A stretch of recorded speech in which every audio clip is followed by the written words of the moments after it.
આજે ખૂબ શરમની વાત છે કે ભારતના સાંસદ, ભારતીય જનતા પાર્ટીના સાંસદ, મહિલા સાંસદ મહિલાઓ માટે આવા શબ્દો વાપરે છે. હું વાત કરી રહી છું ભારતીય જનતા પાર્ટીના સાંસદ અને અભિનેત્રી કંગના રાણાવતની. તેમને જેનજી જનરેશનને ગટરનું બિરુદ આપ્યું. તેટલું જ નહીં, પણ તે મહિલાઓ માટે જે શબ્દો વાપર્યા છે કે આ જનરેશન તો કશું કરી નથી શકવાની. તમે કોઈને કઈ રીતે જજ કરી શકો? પશ્ચિમની તે એવું કહેવામાં આવે છે કે આ જનરેશનની મહિલાઓ તો પશ્ચિમનો ઉપયોગ કરે છે, તેમને કપડા, ડ્રગ્સ. તમે કોઈ પણ વ્યક્તિને આવું કઈ રીતે કહી શકો છો? તમે એક સાંસદ છો.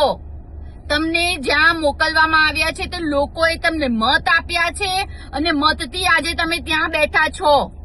તમે મહિલાઓ માટે સારું ન બોલી શકતા હોય તો ખરાબ તો ન બોલો. કારણ કે ભારતીય જનતા પાર્ટીના શિક્ષણ મંત્રી સારું કાર્ય નતા કરી રહ્યા. તેમની અધ્યક્ષતામાં અવારનવાર પેપર લીક થતા હતા અને જ્યારે આ જનરેશને એનો અવાજ ઉઠાવ્યો અને અવાજ એટલો બુલંદ થયો કે પૂરા ભારતમાં એની ગૂંજ આવી. અને જ્યારે આજે જેનઝી જનરેશનની જીત થઈ અને તે વ્યક્તિએ રાજીનામું આપવું પડ્યું તો ક્યાંક ને ક્યાંક ભારતીય જનતા પાર્ટીના બીજા મંત્રીઓને પણ ડર લાગવા મળ્યો કે હવે તો લોકો બોલવા લાગ્યા છે, લોકો જાગવા લાગ્યા છે અને માટે જ આ બેન બહાર આવી અને જનરેશનને ગટર કહી રહ્યા છે. શરમ આવી જોઈએ એક મહિલા તરીકે.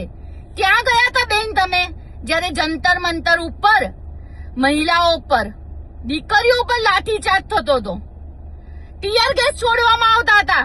અરે જ્યારે લાઠીચાર્જ થતો ત્યારે પુરુષ કર્મીઓ દ્વારા દીકરીઓને ધક્કા મુક્કી થતી હતી, એમના પ્રાઇવેટ પાર્ટ ઉપર હાનિ થઈ હતી, ટચ થતું હતું, ત્યારે કેમ આ બેન કશું ના બોલ્યા?